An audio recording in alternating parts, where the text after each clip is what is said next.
للصحابة لا مثيل لعزمهم هم سادته الدنيا هدى وفعالا ومواقف مثل الجبال قد انجلت وشمائل منهم زكت أفضالا الراكعون الساجدون الزاهدون المكثرون صلاحهم أعمالا هم قدوة بهداهم فلنقتدي وبنهجهم نستشرف الأجيال.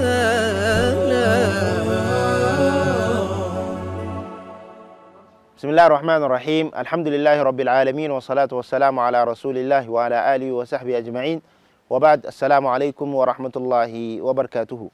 أيوة ما سؤال بركة أو ننتشى من البركة muna yi Allah subhanahu wa ta'ala godiya da yake haɗa ma wannan tasha na Africa TV3 ba don komai ba don saboda ji wasu daga cikin takaitattun bayanai na tarihin sahabbai annabi Muhammad sallallahu alaihi wasallam wanda muna roƙo Allah subhanahu wa ta'ala ko da yaushe ya ba mu ikon yin koyi da wa'annan sahabbai na manzo Allah sallallahu alaihi wasallam a wani yi addini hidima da juriya akan wannan addini na musulunci.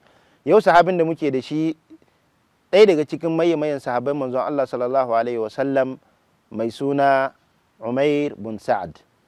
Umair bin Sa'ad ya kasance sahabi na manzo Allah sallallahu alaihi wasallam wanda ya rayu da manzo Allah sallallahu alaihi wasallam. Bayan manzo Allah sallallahu alaihi wasallam ya kasance kuma karkashin khilafan Abu Bakar Siddiq har lokacin khilafan Umar bin Al-Khattab.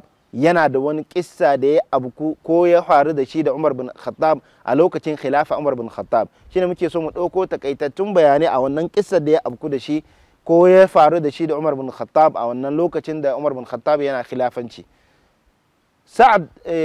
Umair bin Sa'ad ya kasance mutum ne mai takwa, mutum ne mai zuhud, mutum ne mai jin tsoron Allah wanda ya zamanto bai mai da wannan duniya komai ba, mutum ne kuma wanda ya zamanto duk lokacin da ka gan shi imaninka zai karu yadda za ka ga yanayinsa na gudun duniya da kuma fuskantar lahira da neman lahira. Umar bin Khattab ya kasance ko an ce akwai wani garin da ake kira Hims, wannan garin yana garin Suriya ne.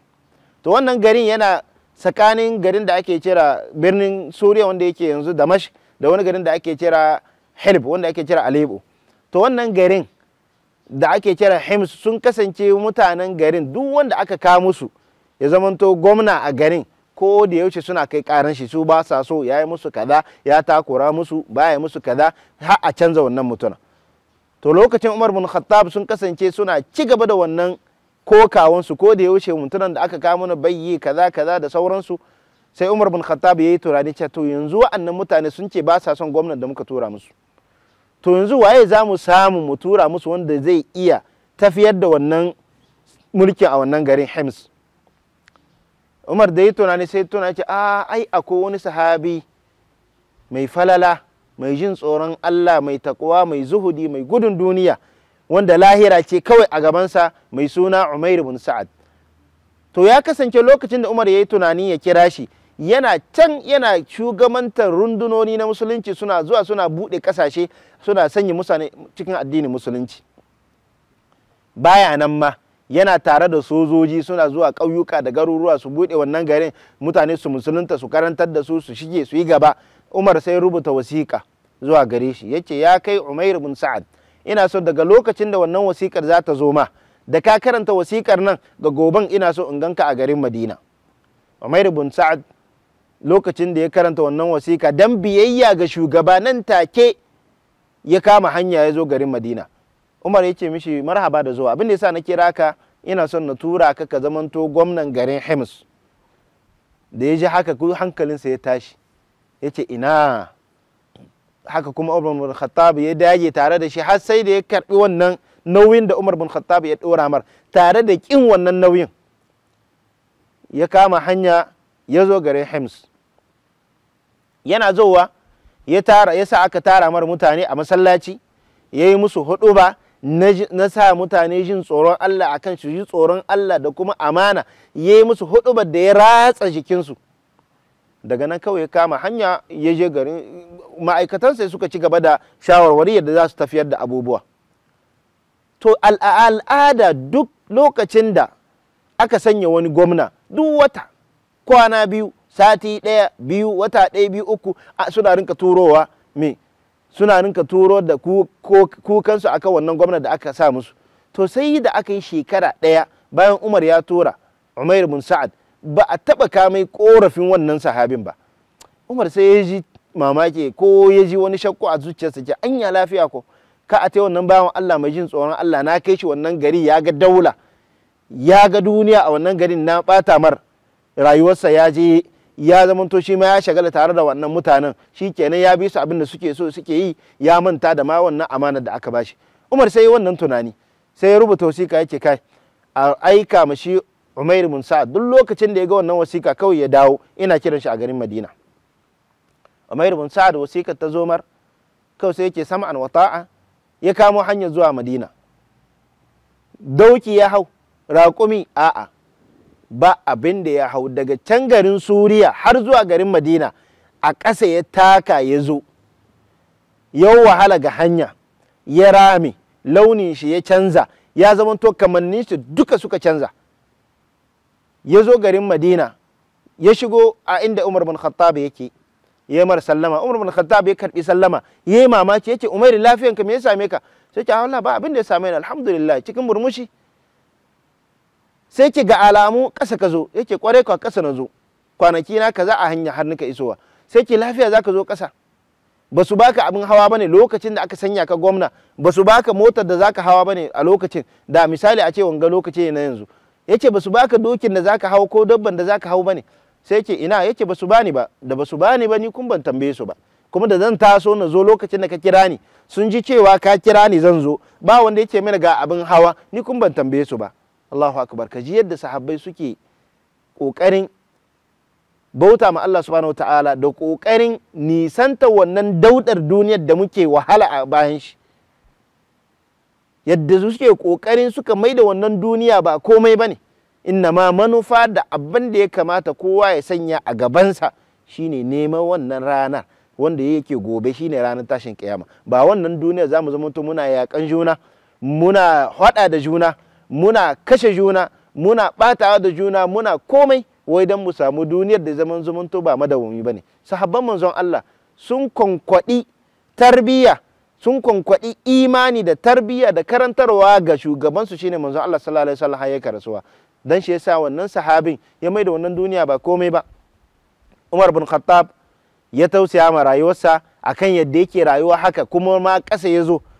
Sai Umar bin Khattab ya ga cewa lalle tunanin da ya cewa tana yiwa ma ya canza, ashe ya bai yi wannan tunani daidai ba. Yace to yanzu zan rubuta ma sai ka koma. Yace ina neman izininka akan cewa gaskiya ba na so na koma a wannan garin.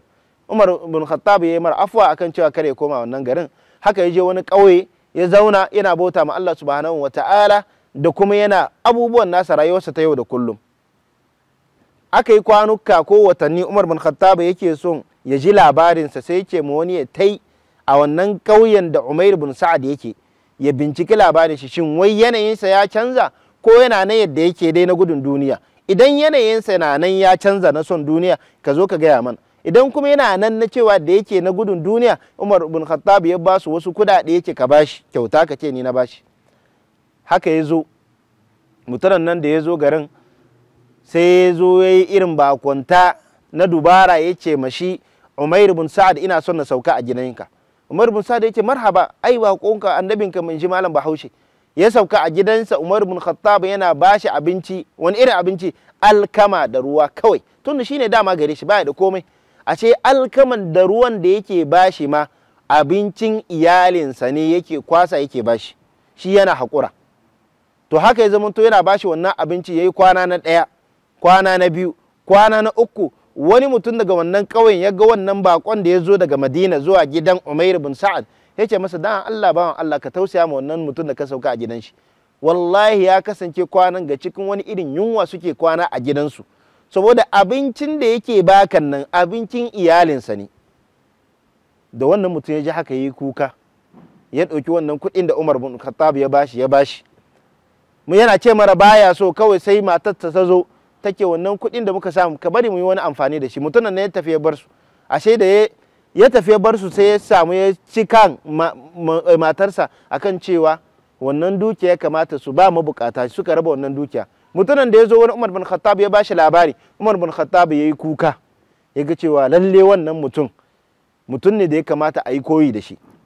Saboda haka ya ƙara aika mai wasiƙa akan cewa ya zo. Da ya zo Umar bin Khattab ya tambaye shi halin shi, ya tambaye shi wannan dukiyar da aka baka mai kai da shi, yake mara ai duk raba shi muka yi.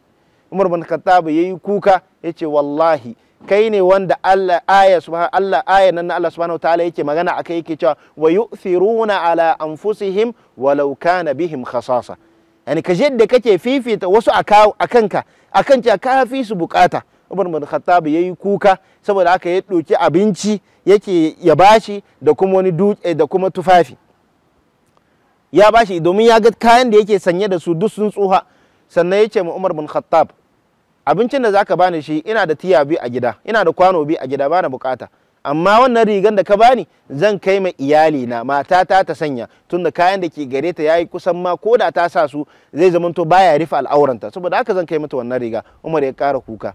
To wannan shine takaitattun bayani na wannan sahabi na manzo Allah sallallahu alaihi wasallam, wanda ya kamata mu yi koyi da su, mu zamanto kuma mu yi musu addu'a ko da yaushe akan cewa mu yi musu addu'a radiyallahu anhu, ba ya zamanto muna zagin su ko muna shakkun su dangane da wasu abubuwan da suke yi ba. Muna roƙon Allah subhanahu wataala ya datar da mu, abubuwan da muka faɗa daidai a cikin wannan darasi Allah ya ba mu ladan shi, kuma ya ba mu iko yin koyi da shi.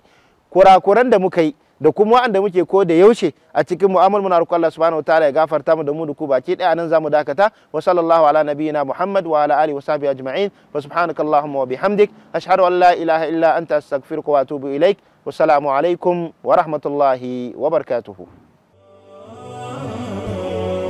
جيل الصحابة لا مثيل لعزمهم، هم سادته الدنيا هدى وفعالا، ومواقف مثل الجبال قد انجلت، وشمائل منهم زكت أفضالا. الراكعون الساجدون الزاهدون المكثرون صلاحهم أعمالا، هم قدوة بهداهم فلنقتدي، وبنهجهم نستشرف الأجيال.